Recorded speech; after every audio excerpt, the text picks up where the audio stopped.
Non deve essere male, avere tutto quel potere sugli uomini. Cosa ne pensi? No, infatti no, sarebbe proprio, perché essere comandante, puoi comandare, poi a 200 uomini, non è male. E se qualcuno dice no... Esatto.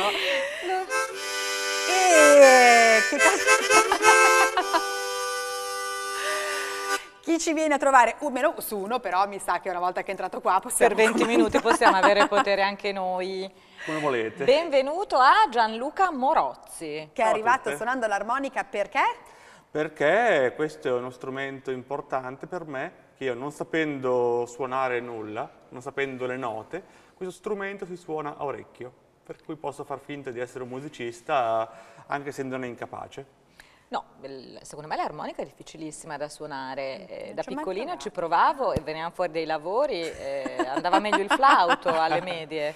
Io ho imparato a suonarla completamente soffiando e aspirando a caso, Di la verità, l'hai imparata a suonare perché da piccolino leggevi i fumetti di Lucky Luke. ovviamente, come tutti. Beh, i fumetti ti hanno portato bene poi, perché Sì, esatto. qua cosa ci hai portato? Questo è il mio primissimo racconto pubblicato nella storia dell'universo, sulla rivista fumetti Star Magazine del 1991. A un certo punto, nella pagina dei lavori dedicati ai lettori, è comparso il mio primo racconto, In the Air Tonight, ho reperto, a suo modo storico, per quanto mi riguarda storico. Di cosa parlava il tuo primo racconto? Era un horror inquietante con delle figure aliene che comparivano Come nella minimo. notte. Sì, minimo. Faceva un po' paura.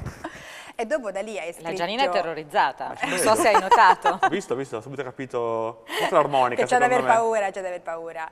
No, Gianina. E dopo da lì ne hai scritti 20 di 20 libri? Libri, sì, però. Ok. 20 più o meno, insomma, adesso dipende cosa consideriamo. Alcuni fumetti anche, tra l'altro. Gli ultimi due sono questi. Facci vedere, dacci.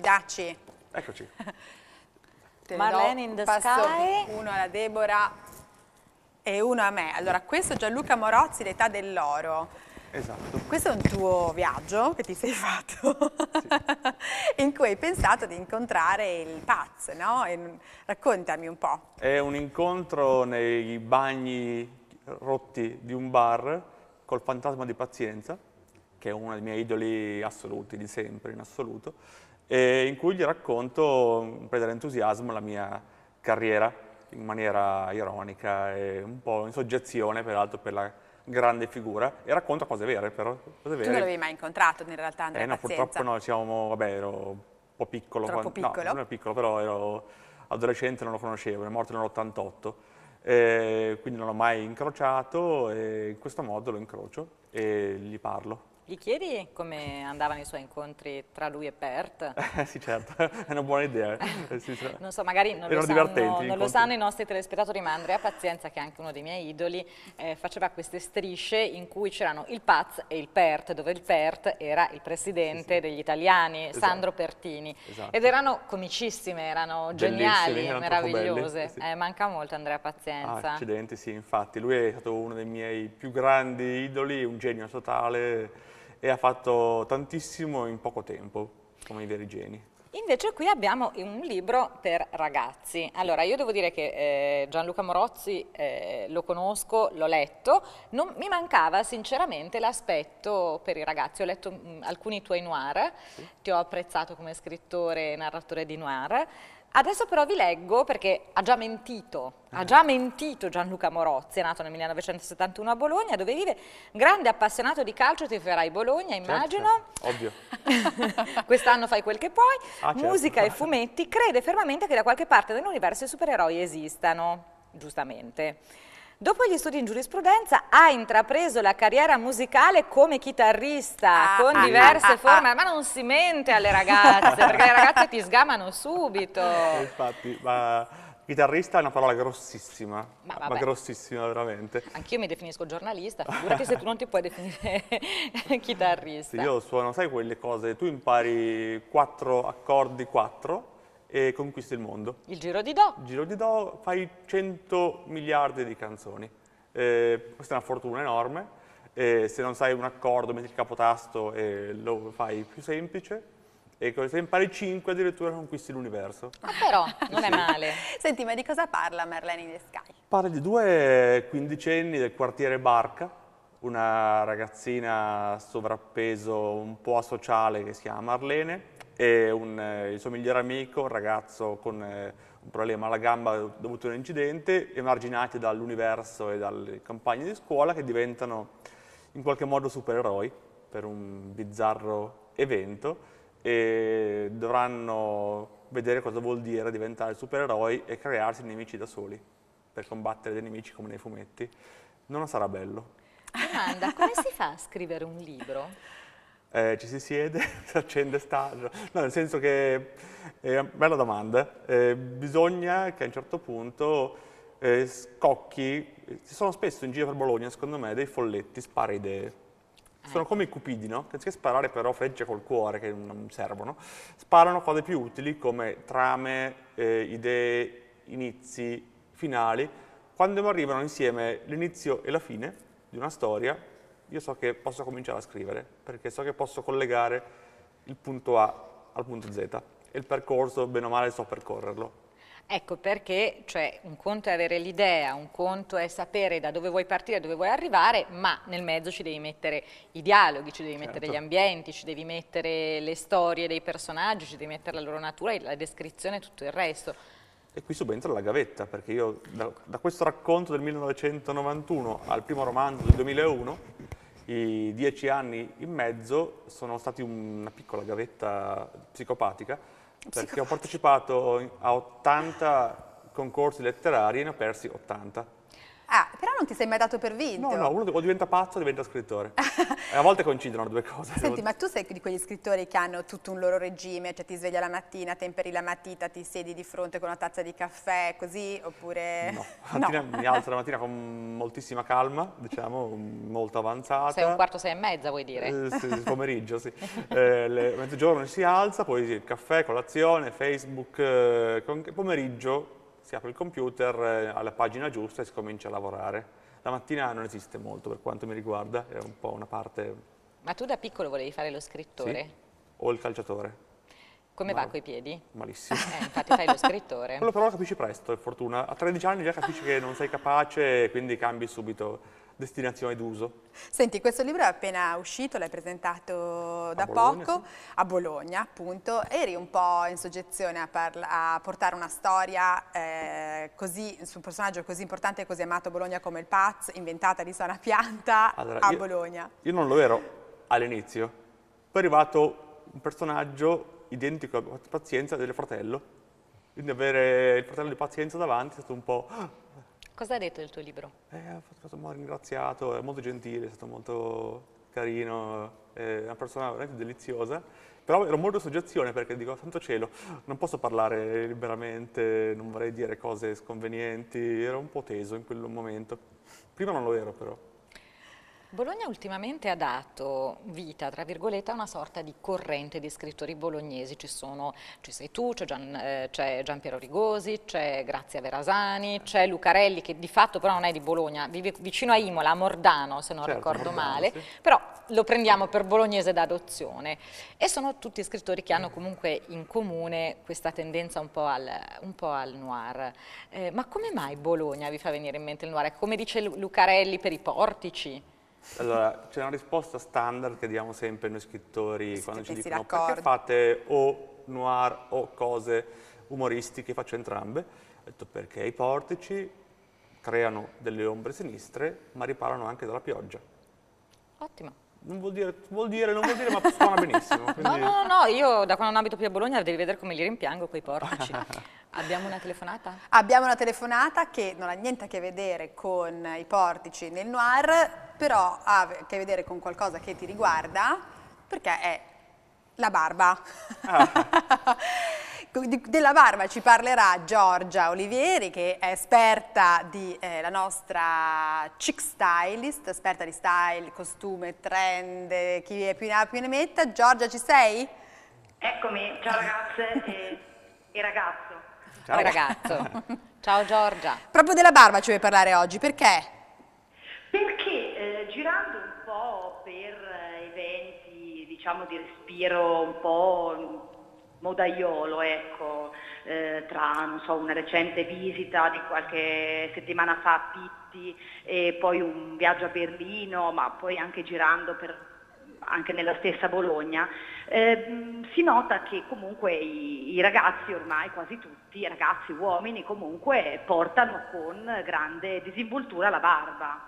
E Ma devo dire proprio che la barba questo- tipo Verdi, Giuseppe Verdi? Barba Barbone? Ma quella è una, diciamo, una versione più estrema che certo che esiste, che è un po' diciamo l'evoluzione dell'hipster, no? L'hipster diciamo, ha riportato in auge qualche anno fa il baffo, quello che veniva chiamato moustache, no? E veniva anche ripreso in magliette, collane, accessori anche per le donne, no?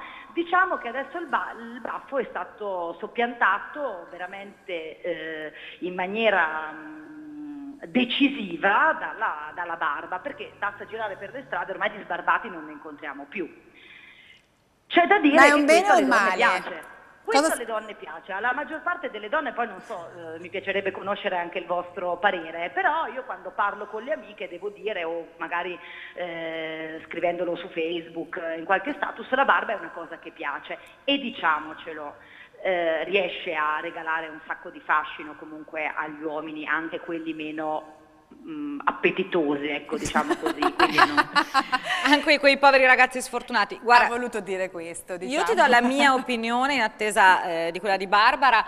Ti basti questo, Giorgia, quando il mio fidanzato si fa la barba, io non lo faccio entrare in casa per 2 giorni, al Ma terzo proprio può rientrare. vedi. barba lunga, Vedi. che vuoi tu? Sì, no, o io la barba di voglio 2 o 3 quella incolta, giorni? un po' ignorante, un po' trasandata, finto radical chic. Allora, il mio fidanzato è veramente trasandato, non è che lo faccia però ecco, quando se la taglia dico, poi devi proprio tornare a casa, dai, non puoi star fuori ancora un paio Dai, di giorni. i peli in faccia donano, dai. Il diciamo. pelo in faccia è il suo porco perché? Tu cosa ne pensi, Barbara? Io non mi trovate in disaccordo, la barba di 2 o 3 giorni va bene, ma baffi, mi dispiace, baffoni, handlebars, No, eccetera, quello sono d'accordo eccetera, con te sul baffo. non fanno per me. Però, se questo è il trend... No, però e basta così- vedere, per esempio, il primo esempio che mi viene in mente, per esempio, che improvvisamente è diventato affascinante, era Franceschini, no? Finché era tutto... È vero, è vero! Cioè, improvvisamente gli è apparsa la barba, ho detto, ma questo chi è? Ma che No, poi ho bell'uomo! capito che era Franceschini, È mi solo venuto- Va No, però bene. adesso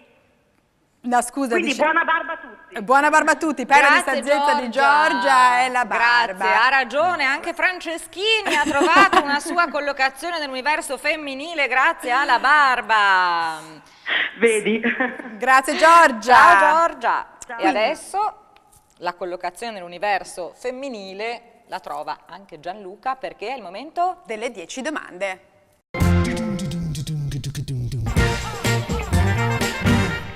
Ed Supplica. ecco la domanda numero 1. Sei uno scrittore, quindi via col vento. Lei dice, Oret, che cosa ne sarà di me? Lui cosa risponde? Francamente me ne infischio. E c'ha anche Perché hai ragione. baffi, tra l'altro, quindi... Se lo può permettere, permetterselo. giusto? E c'ha anche ragione. Questa non la so neanch'io, eh. Come si chiamano gli uomini di Bridget Jones? Hugh Grant e Colin Firth. Quelli sono gli attori, in effetti. Uno si chiama Darcy, secondo me. Uno si chiama Darcy, è vero. L'altro Non lo so. Hugh Grant. Vabbè, studieremo tutti. Il libro che consiglieresti a una donna per fare bella figura? Allora, Soffocare di Chuck Palahniuk. Vabbè, io l'ho letto, però non è carino questo come consiglio. Ma se le piace quello... Ha delle buone dopo andremo probabilità, d'accordo, vero? sì. Il libro che ti vergogni di aver letto, Soffocare di Chuck Palahniuk.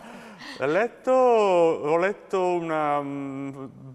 Beh, ammetto che ho letto il primo di Larson, Uomini che odiano le donne. Beh, c'è di peggio, dai. Di tutti peggio, e ma, tre, oh. Anch'io ma tutti e molto tre. annoiato, devo dire. Ti ha molto annoiato, ci voleva un bel Difficilmente leggo libri editing. sbagliati, sbaglio poche volte i libri. John Esbo ti piace? Parentesi, non Non era l'ho mai compresa. letto. Male, vai, inizia, crea dipendenza. Allora, il libro invece che non può mancare nella libreria di nessuno.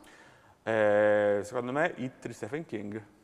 Giusto, sono d'accordo. Ho letto forse a 10 anni quel libro ed era Non ho mai letto meraviglioso. Stephen King. La migliore storia d'amore letteraria che tu abbia mai letto? Allora, potrebbe essere la moglie dell'uomo che viaggiava nel tempo di Andrew Nifberger, credo che si dica così, scusate la pronuncia agghiacciante che sto bello dicendovi. quel libro. È un libro bellissimo. Tramutato in un film mediocre. Meno bello, esatto. Quella è una storia veramente fantastica perché c'è tanto amore in quella storia e tanta abnegazione. Con questo mi avresti quasi conquistato, ma ciò nonostante continuiamo con le domande cattive. Quindi, hai mai usato la frase di un libro per fare colpo facendo finta che fosse tua? No, le canzoni generalmente, ci sono un sacco che... I can get no satisfaction è mia. L'ho scritta io, ragazzi, io Mia. Ma mi sembra qualcosa di averla già mia, sentito. No, mi stanno ancora pagando i diritti. Primo appuntamento, lei ti confessa che il suo libro preferito è 50 sfumature di grigio e tu, avendole consigliato Palanio, dici bene. E io le dico sì, che però io sono molto più tradizionalista, non frusto, non ammanetto, non leggo. E lei a quel punto t'appende a testa in giù come un salame. Senti, lo scrittore alla prova, nel tuo libro entra un personaggio, questo personaggio è Deborah, come lo descrivi? Come lo descrivo? Accidenti, allora, magnetica, calma, pacata e vagamente bucoschiana per qualche motivo. Quello sì, è solo sul calma e pacata che non ci hai preso in pieno, ma per il resto me li prendo tutti come Questi complimenti. 20 minuti sì, che ti ho vista. La stessa cosa con Barbara. Barbara è John Fantiana invece, sempre stato sul letterario, con uno sguardo intenso, riempie molto bene lo spazio che sembrava un insulto, mi rendo conto, ma riempie bene lo Devo spazio. dimagrire, sta dicendo, Dubito scrittore. che Gianluca direbbe una cosa del genere. Era un complimentone, ma volevo dirlo, è uscito un po' male, me ne rendo Era un conto. complimentone. La mia editor me la correggerebbe probabilmente, Lo correggerei, riempie bene lo spazio. nel senso che... Stai bene dove stai? Dove In mi, questo metto, senso. dove mi metto non sto anche, Esatto. si No, ma dice ci così. stai anche bene, no? Non è detto che tu uno ti metta a stia e questo significa che ci stai bene, no? significa che tu sei a tuo agio nella Va posizione bene. in cui sei. E la Gianina? Giannina è silenziosa, Amore. non ama l'armonica, Amore. fa caldo guardarla, c'è molto bisogno in questo momento, fa freddo e fa fuori. Tutte e tre cose vere, Grazie. possiamo garantire. Foto. Il momento della foto, vieni Amore, pure scendiamo. qua perché ci fotografiamo Oppala. tutti per fare un bel Facciamo un bel selfie, selfie. che mettiamo sulla nostra Wall of Fame e sulla nostra pagina Facebook. Preparati ai vostri sorrisi migliori. Ok, Grazie Gianluca. Gianluca.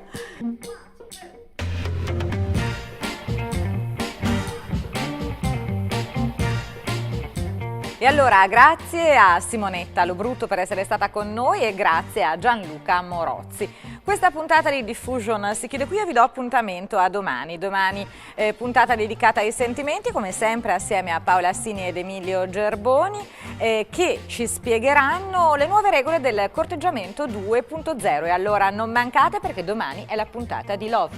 Ciao!